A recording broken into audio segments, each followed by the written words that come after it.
This call is from a federal prison. We in here, we got Hello, y'all the lab? we in the studio, we in this getting to it, boy. We gonna roll out together everything. Shit, this shit feel good, bro. I like the energy.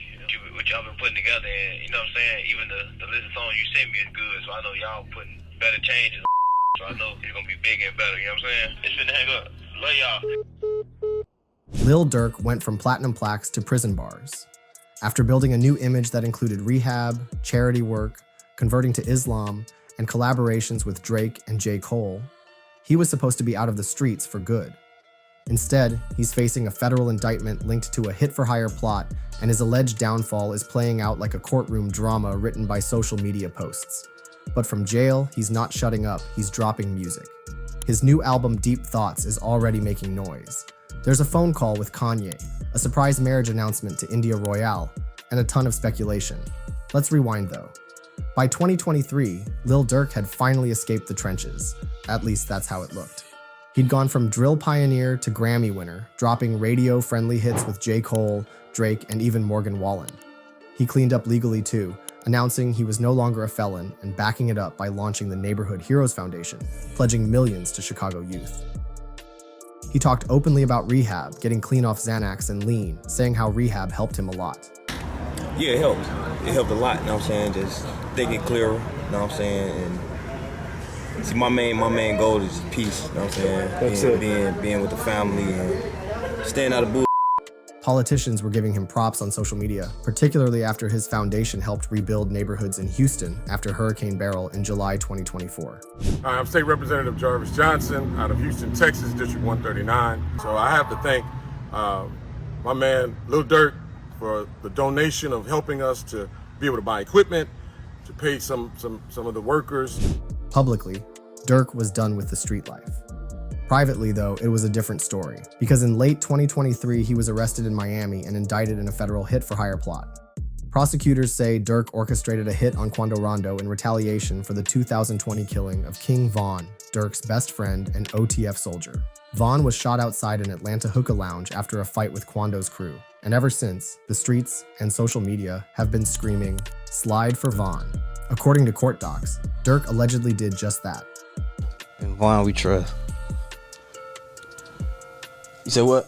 The feds claim he funded and planned a mission to take out Quando in August 2022, flying 5 OTF affiliates from Chicago to LA, paying for flights, rental cars, and weapons using OTF-connected money. Quando survived the hit, but his cousin, Saviea Robinson, aka Lil Pab, didn't. Over the next 2 years, the feds started building their case against Lil Durk.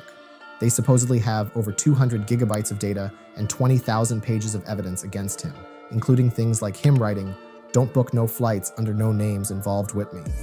But the nail in Durk's coffin might be thanks to someone closest to him. For years, Lil Durk made one thing clear. He hates rats. I hate all rats. If you ever told, you ever tell, I hate you, like with a passion. Lyrics like when he said that calling someone a snitch in a public place feel like a hate crime get that point across pretty well. So when OTF Jam, one of his own, flipped, it was pretty shocking.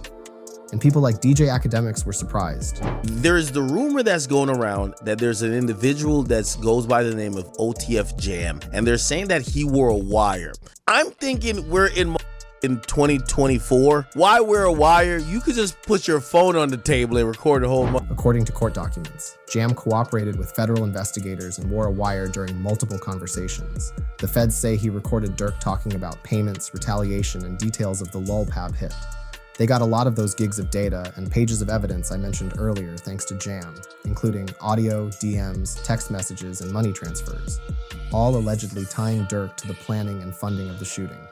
But OTF Jam shot back on social media pretty aggressively, writing in a long series of Instagram stories that, "I ain't lie to your face about ish, and when Discovery come out, you gonna see I'm not how the feds got onto us or built their case. I'ma let the paperwork come out because it's gone tell it all.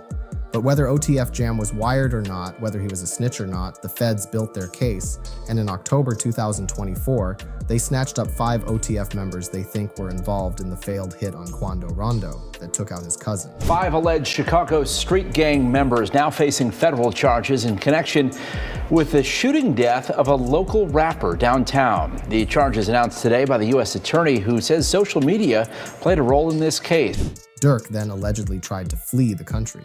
According to reports, he booked a one-way ticket to Dubai, a separate one-way ticket to Switzerland, and then had plans to charter a private jet to Italy. All this was supposedly to throw the feds off his trail. It didn't work though, and they caught him in Miami before he was able to board the private jet to Italy. Now he's facing charges for conspiracy to commit murder, racketeering, and weapons violations. From peace advocate to potential lifer, just like that. But if you'd been watching closely, this indictment didn't come out of nowhere.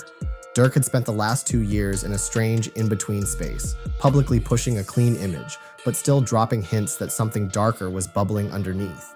He gave interviews saying he was done with the streets, but also dropped cryptic comments that didn't fully add up. One of the strangest was his 2023 interview with DJ Academics, where he called out NBA YoungBoy, who, by the way, signed Quando Rondo to his record label. I forgot the internet running world.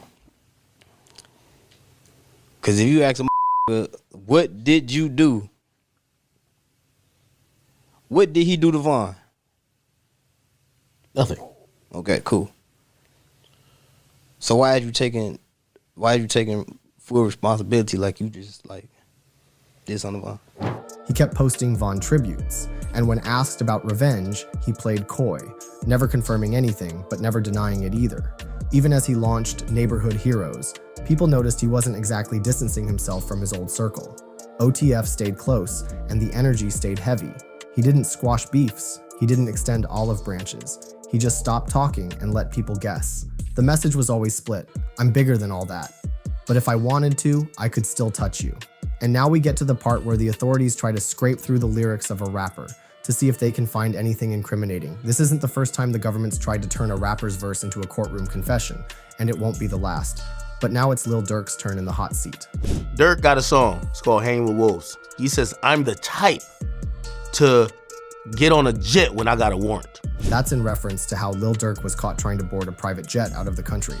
But there are more lyrics that are pretty damning. Federal prosecutors are also citing lyrics from his track Wonderful Wayne and Jackie Boy, a song that dropped more than a year after Lil Pab's murder, as potential evidence that Durk orchestrated the hit. Lines like, I'd rather get revenge instead of millions are kinda bad, but then there's, got location, green light, look on the news and see your son, you screaming, no, no. It seems to directly reference the hit. What's more, Lil Durk apparently sampled the audio of Quando Rondo crying out, no, no, right when his cousin was shot and put it in a song that later got taken out.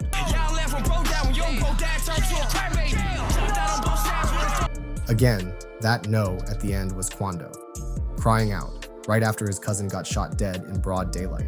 So what they said, this is in the actual Fed paperwork, is that following the attempted murder of Quando Rondo and the murder of Lil Pab, the Feds say Lil Durk sought to commercialize on Lil Pab's death by rapping about his revenge on Quando Rondo with music that explicitly references audio from a news clip taken shortly after Lil Pab's murder, where Quando Rondo screamed, no, no, after seeing Lil Pab's dead body. Hip-hop has always lived in a gray area, where storytelling, exaggeration, and trauma get remixed into art.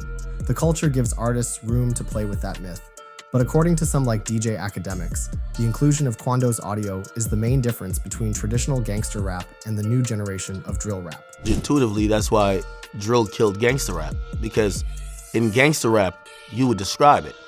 In drill rap, we heard the news clip and we want to hear it, and we want to visualize it, and we want to hear you make fun of it. And then we want to then be able to go on Instagram and say, you ain't hear him kill this your dead man's? What you gonna do? You gonna slide for your man? So now the question becomes, was Durk rapping about the life he left behind, or was he laying out what he just did? And what does this mean for the future of rap? Man, how you feeling? I'm feeling good. Taking a day at a time, just chilling and staying focused for real. I love the time was from a federal prison. I love the time we spent in Saudi, man. That was great. What we know for sure, though, is that as of the release of this video, Lil Durk is sitting inside a jail cell trying to reclaim the narrative. He's not out here asking for sympathy. He's doing what rappers do, turning chaos into content. To some, Durk's new album, Deep Thoughts, is a banger. To others, it's not. He leaked the track list for the album himself a few weeks before the release on March 28th, 2025. And it's maybe his most personal project yet. It's 17 tracks with a small, tight feature list. Here are some of the collaborator: Future on They Want to Be You, Lil Baby on 1000 Times, Hunk Show on Late Checkout, Jhené Aiko on the lead single Can't Hide It. And that last one was where Durk casually confirms he married India Royale. Not in a press release, not in an Instagram post, but in the opening bar of a song recorded before he got locked up. But let's be real. This isn't a rollout. He's not in the studio. There's no documentary crew trailing him. In hip-hop, especially in the drill and street rap space, releasing music from prison blurs the line between myth and reality. It signals that the artist's voice is untouchable, even when their body is locked up.